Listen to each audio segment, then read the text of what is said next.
Pengamat militer sekaligus mantan Kepala Data Badan Intelijen Strategis atau BAIS TNI, Sulaiman Ponto mengkritik rancangan Undang-Undang TNI dan Polri. Sulaiman menyebut besarnya kewenangan Polri namun minim pengawasan jadi ancaman jika RUU Polri akhirnya disahkan.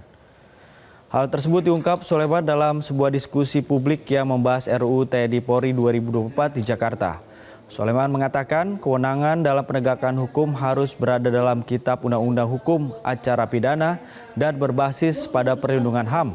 Namun dalam praktiknya pengawasan terhadap aparat kepolisian dan pertanggungjawaban sangat minim sebab beragam kasus kekerasan yang dilakukan oleh aparat mayoritas berujung pada urusan etik meski kekerasan masuk dalam hukum pidana.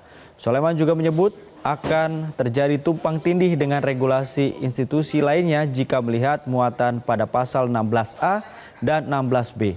Pasal ini berisi melegalkan operasi intelijen secara hukum yang akan dilakukan institusi Polri, di mana selama ini secara hukum operasi intelijen itu dilarang. Untuk 16A, 16B itu bukan hanya koneksi tumpang tindih. Betul dia akan tumpang tindih dengan BAIS, tumpang tindih dengan BIN, tumpang tindih dengan kejaksaan dan lain-lain. Tapi yang paling mendasar di situ, kita melegalkan pelaksanaan operasi intelijen secara hukum. Yang selama ini operasi intelijen itu dilarang secara hukum ya. Secara hukum dilarang. Tetapi dengan masuknya di RUU Polri, kita melegalkan apa? Nah, contoh. Cegah dini itu adalah pembunuhan.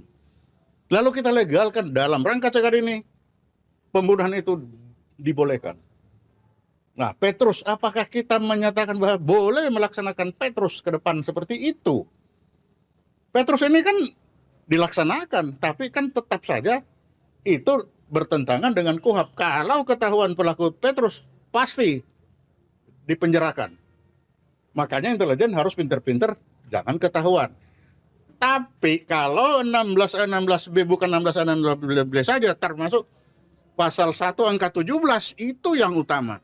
Kalau itu dilegalkan maka permintaan tiba-tiba mana untuk jurnal patroli saya minta aliran dana. Boleh, boleh.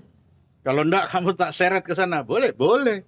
Karena itu sangat bebas.